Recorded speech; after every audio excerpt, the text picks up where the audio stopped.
Bem-vindos de volta! Nesta aula, vamos aprender dois novos comandos, o comando for e o comando break. E vamos aprender também algumas abreviações, que podem ser usadas para tornar os programas mais compactos. Vamos começar com as abreviações. Somar ou subtrair de uma variável são as operações mais comuns em programação. Por isso, foram criadas abreviações para essas operações. Para somar a uma variável de nome conta, como em conta recebe conta mais podemos usar a abreviação conta mais mais. Ou seja, é só colocar o nome da variável seguida de dois sinais de mais consecutivos. Assim, o comando i recebe i mais pode ser substituído por i mais mais. O comando x recebe x mais pode ser substituído por x mais mais. O comando valor recebe valor mais pode ser substituído por valor mais mais. De forma similar, para subtrair de uma variável de nome conta, como em conta recebe conta menos podemos usar a abreviação conta menos menos, ou seja, é só colocar o nome da variável seguida de dois sinais de menos consecutivos. Assim, o comando i recebe i menos pode ser substituído por i menos menos. O comando x recebe x menos pode ser substituído por x menos menos. E o comando valor recebe valor menos pode ser substituído por valor menos menos. Vamos ver exemplos bem simples. Um trecho de programa que escreve linhas com a sequência crescente de 1 a 10. Este comando, que incrementa de 1 o valor de i, pode ser substituído por i mais mais. Um outro exemplo, agora um trecho de programa que escreve as linhas com sequência decrescente de 10 a 1. Este comando, que decrementa de 1 o valor de i, pode ser substituído por i menos menos. Vamos ver agora o comando for, que pode ser entendido como uma abreviação do comando de repetição while. Primeiro, vamos ver um exemplo comparando os comandos while e for. Depois veremos o comando for com mais detalhes. Vamos usar o trecho de programa que escreve linhas com a sequência crescente de 1 a 10. Aqui está o trecho usando o comando while, e aqui está o trecho usando o comando for.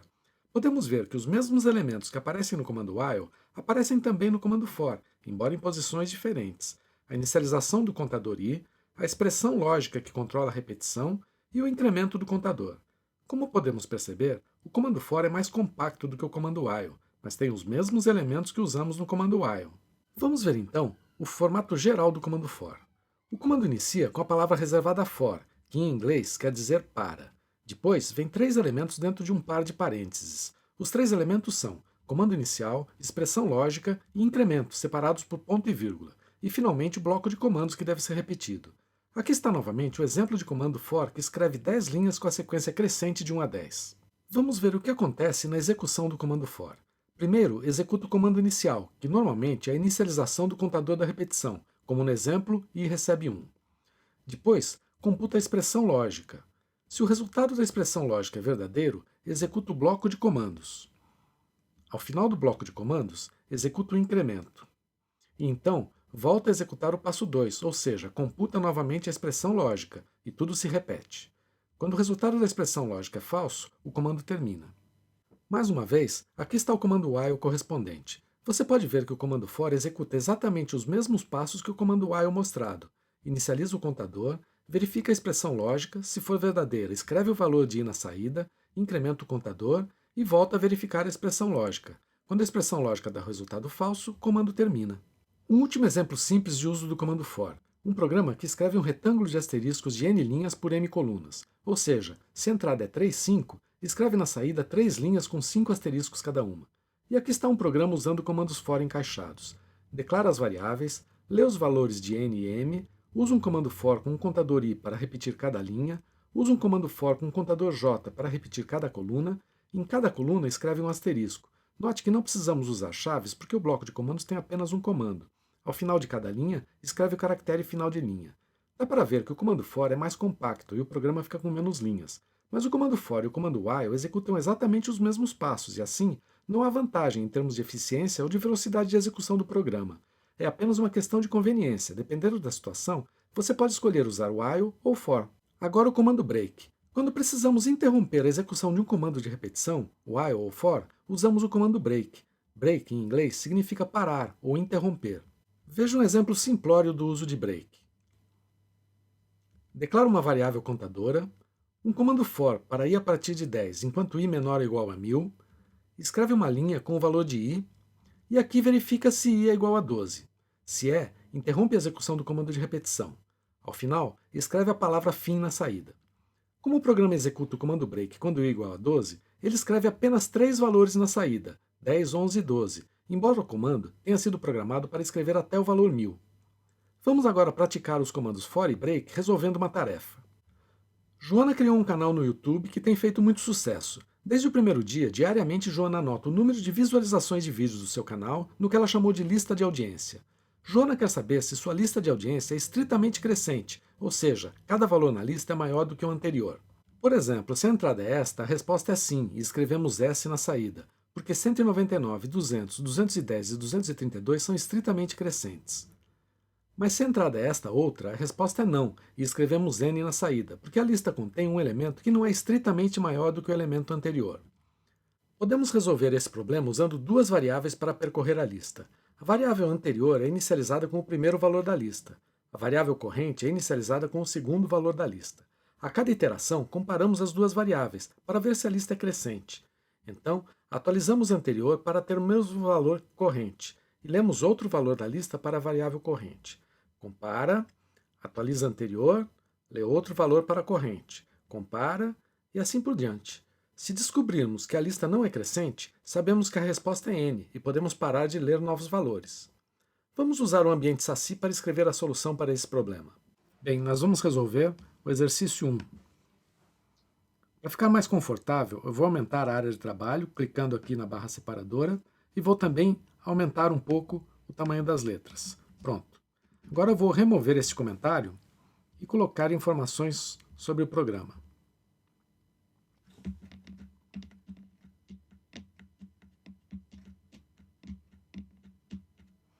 Pronto. Agora, a declaração das variáveis. Vamos precisar de uma variável para armazenar o comprimento da lista.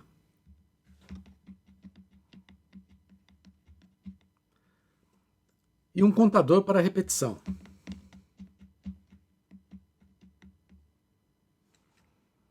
Ao ler a lista, a cada interação do comando de repetição, vamos ter que comparar o elemento corrente com o elemento anterior.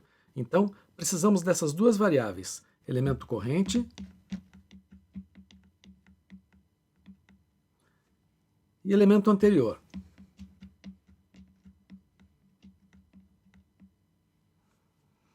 E vamos usar uma variável para guardar o resultado, S ou N.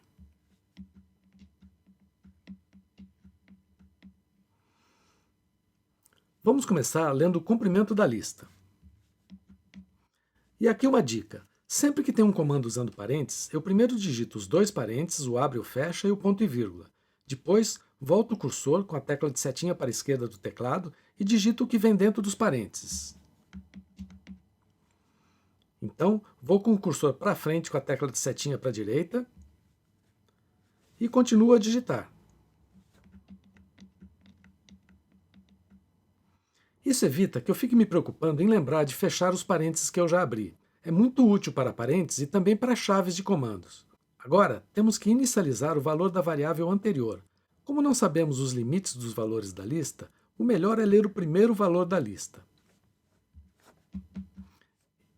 E novamente digito os dois parênteses e o ponto e vírgula. Volto o cursor com a setinha para a esquerda do teclado e digito o que vem dentro dos parênteses. Vou com o cursor para frente, com a setinha para a direita do teclado, e continuo a digitar. Temos também que inicializar o resultado. Vamos assumir que o resultado é sim.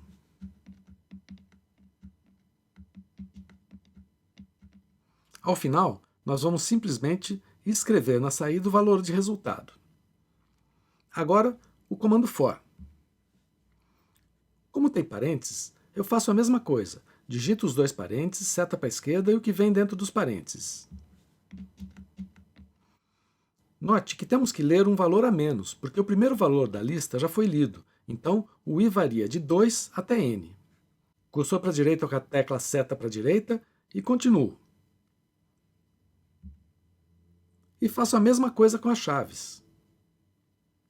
Primeiro digito abre chaves, enter, fecha chaves, seta para a esquerda, e então digito o corpo do comando for.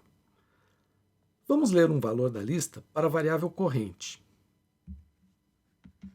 Um novo scanf, eu faço a mesma coisa, parênteses, ponto e vírgula, volto o cursor e digito o que tem dentro dos parênteses. Temos que comparar o valor do elemento corrente com o valor anterior. Então, comando if. Como tem parênteses, eu faço a mesma coisa. Digito os parênteses, volto o cursor, digito a expressão lógica.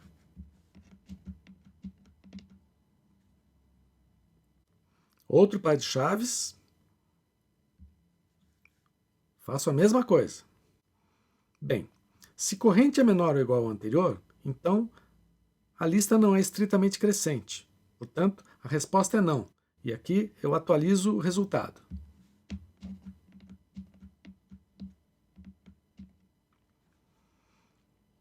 E nesse caso, podemos parar de ler.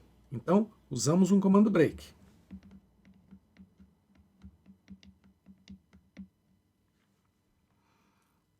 Quando não cai no if, quer dizer que continua crescente e temos que atualizar o valor de anterior. Anterior recebe o valor de corrente, preparando para a próxima iteração da repetição. E note ainda que não precisamos usar o else, por causa do break. Ao final, escreve o resultado.